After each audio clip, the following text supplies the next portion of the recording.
So this weekend, Trump wasn't just breaking norms. Oh no, he shattered them, literally humiliating the country on the world stage. In fact, he handed himself a fake FIFA award, literally became the first president to hijack the Kennedy Center honors, and then strutted around the stage like he won an Oscar. Let me show you him literally putting on his own fake FIFA medal.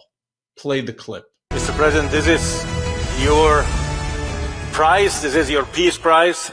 There is also a beautiful medal for you that you can wear everywhere you want to go. I'm gonna wear it right now. Okay, let me hold. Fantastic. Excellent.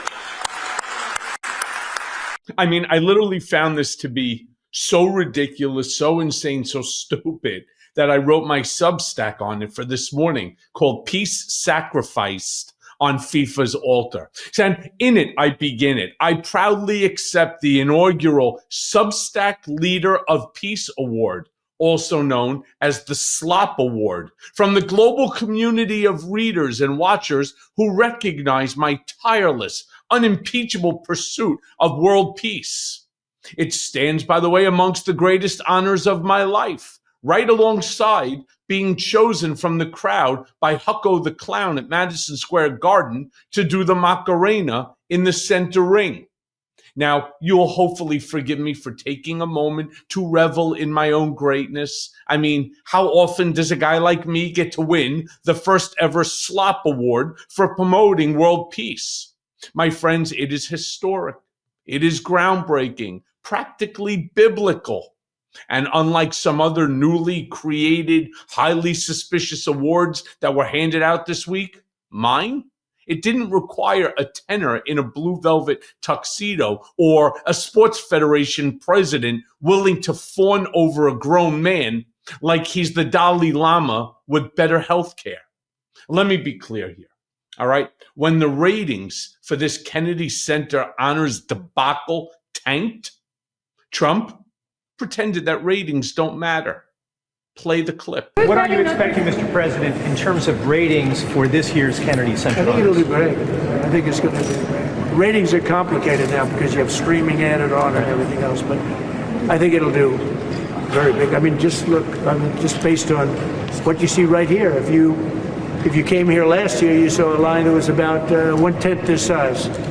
You weren't even here last year, right? I was here. Mr. President.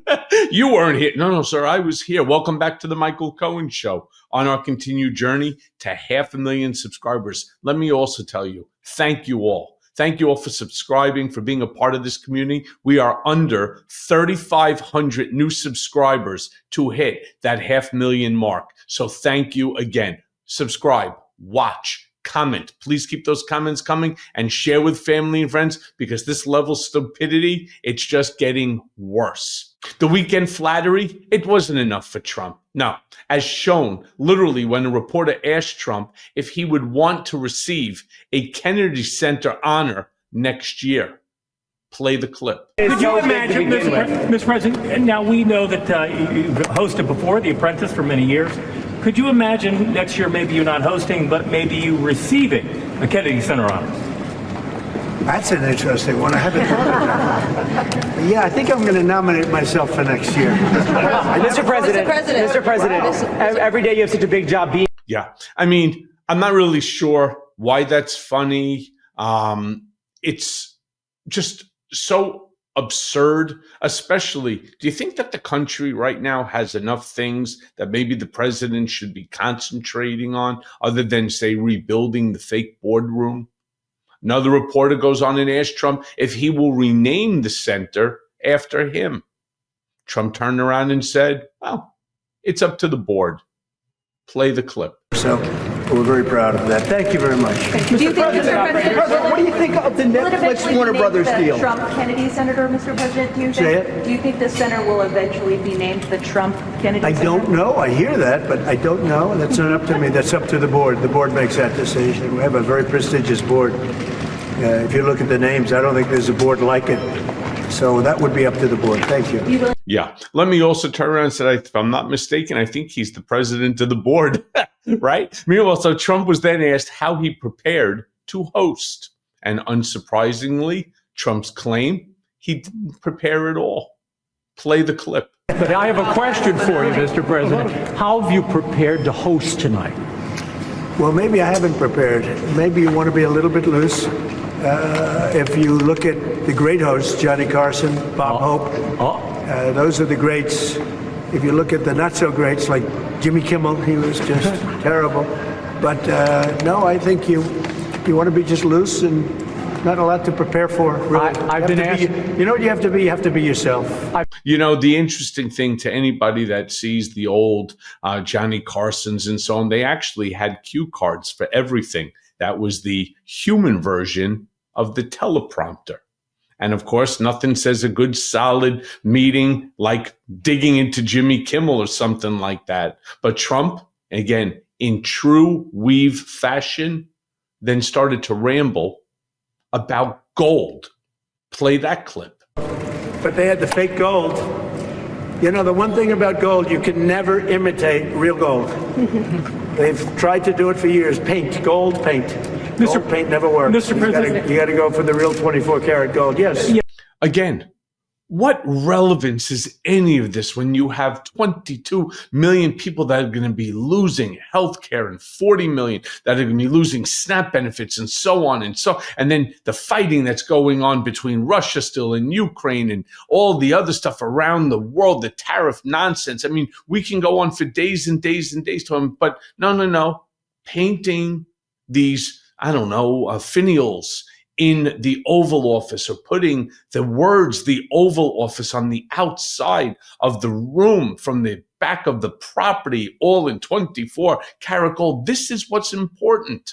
This is what's important to him. Now, let me be clear. Trump not only knows how to receive flattery, but in fact, he actually knows how to dish shit out. Jesse Waters, producer, he asked what Trump's favorite moment of 2025 was. And Trump, in true Trumpian fashion, said it was being interviewed by Jesse the Jerk-Off Waters. Play the clip. Top of the line. President Trump, Jesse Waters has a question for you. What was your favorite moment of 2025? It was a big year. I think when Jesse Waters interviewed me. It was such a phenomenal interview. He's a great guy, and you're a great guy. You're doing a very good job out there. I'm proud of you. Thank you so much, President Trump. Oh, yes, thank you so much, right? Meanwhile, a reporter then goes and asks Trump about Republicans being upset about his tariff dividend promises, because you all remember that. Everybody's supposed to be getting a check in the mail right away, suggesting instead that maybe he should pay down the country's debt. Play that clip. Some Republicans have expressed concern about using the tariffs, the revenue for a dividend, saying we should be paying down the national debt. Well, we will. What's I your agree thought with them on that, but I also think that, we're making so much money with tariffs that we'll also be able to make a nice dividend to middle-income people. We're talking about middle-income and lower-income people. We're not talking about dividends to rich people. But there's so much money being made from the tariffs, and countries that were taking advantage of us for many, many years are not taking advantage of us anymore. We're taking in tremendous amounts of money from countries that we were losing lots of money to. And you know what? They're okay with it. They're not complaining. They're not complaining about the tariffs. They'd rather not have them, but they're not saying there's anything wrong. And the big thing is, in the court, we have tremendous flexibility with the current system. It's unbelievable for national security. I've ended 8 wars, largely because of trade and because of tariffs. If we go the other tariff route, and there are other routes we can go, but it won't give you the same pure national security as this one. This one is swift and very powerful. Mr. President. Yeah, again, 80% of what just came out of his mouth is completely made up and nonsensical. Now, staying on, obviously, a more serious note. Reporter asks Trump, since we're talking about tariffs, and since he believes that all of a sudden Americans are making so much money that we won't know what to do with it, they did ask him if he intends to restart negotiations with Canada. Play the clip. What did you talk about with Prime Minister Carney and Mexican President Sheinbaum when you were here just a few days earlier? Mexico and Canada, we met with the, as you know, I mean, it was pretty well, a lot of people were here, right here we met. And the Prime Minister of Canada, President of Mexico, and we spoke for a half hour. Very good, very productive. Talked mostly trade. Will you restart negotiations with Canada? Oh, look, I have a great relationship with Canada. They're very tough traders, but I have a very good relationship with the Prime Minister and with Canada. And you had said you would halt those negotiations earlier after the tariff. Well, I have halted them. And so will you restart them? Yeah, we'll see. I mean, you know, the problem is Canada makes a lot of things that we don't need because we make them also. But we'll work it out. Look, Canada's a special place, and they really are good at ice hockey, aren't they? Mr. President, what is more difficult? Yeah, I mean, you sort of can't make that up as a response. I mean, this is really, first of all, what Canada manufactures, we don't. I mean, that's just the reason why we're buying it, including, by the way, about a third of the energy that powers the northeast of our country comes from Ontario. Meanwhile, Trump claimed that he's upset with President Zelensky. All right, why? Well, for not allegedly reading his peace proposal. Play that clip. About Ukraine talks. What's your next step in Russia-Ukraine talks after last week's negotiations? So we've been speaking to President Putin, and we've been speaking to Ukrainian leaders, including Zelensky, President Zelensky. And I have to say that I'm a little bit disappointed that President Zelensky hasn't yet read the proposal. That was as of a few hours ago. His people love it, but he hasn't. Russia's fine with it. Russia's, you know, Russia, I guess, would rather have the whole country when you think of it. But Russia is, I believe, fine with it. But I'm not sure that Zelensky's fine with it. His people love it, but he hasn't read it. So someday you'll explain that one to me, Jeff. I don't have an explanation, sir. What? You can't have an explanation because it's bullshit. First of all, that peace proposal is not a peace proposal. It is a surrender proposal. So Zelensky's people don't love it.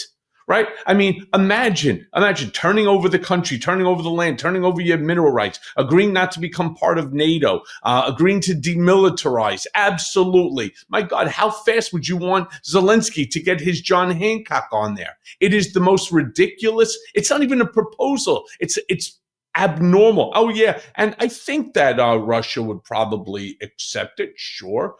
They would accept it. Really. It's a complete and total surrender. Why would they not? And finally, reporter asked Trump, this is the craziest shit, right? If he thinks Netflix should be allowed to buy Warner Brothers. I mean, this is something that every president gets themselves involved with. As the situation now is getting more complicated today, as Paramount is now trying to outbid Netflix, Trump claims that he's going to be involved in the decision-making of Netflix. Are you serious? Play the clip. Should they be allowed to buy Warner Brothers? Should Netflix? Well, that's the question. They have a very big market share. And when they have Warner Brothers, you know, that share goes up a lot. So I don't know. That's going to be for some economists to tell. And also, and I'll be involved in that decision too. They have a very big market share. Did he make any guarantees to you about the merger if they do merge? No, not at all. He came up. He was in the Oval Office last week. I have a lot of respect for him. He's a great person. But he's done one of the greatest jobs in the history of movies and other things. He's got a lot of interesting things happening aside from what you're talking about. But it is a big market share. There's no question about it. It could be a problem. Mr. President, Yeah, let me say this, as I said in my Substack of today. If Trump genuinely wants to be remembered as the peace president, if he truly wants that Nobel Peace Prize that, I don't know, he's been chasing like it's the last Diet Coke on Air Force One, then maybe, just maybe, he should start doing something that resembles peace. You see, you don't get to brand yourself as a global peacemaker while literally unleashing ICE raids to deport migrants from all over the world or enforcing a travel ban on 30 countries and publicly denigrating entire communities, like calling Somalians garbage, as if their lives are disposable. You don't advance humanity by targeting fishermen on the Caribbean with lethal force based on, some concocted story that fentanyl is coming through Venezuela or Colombia.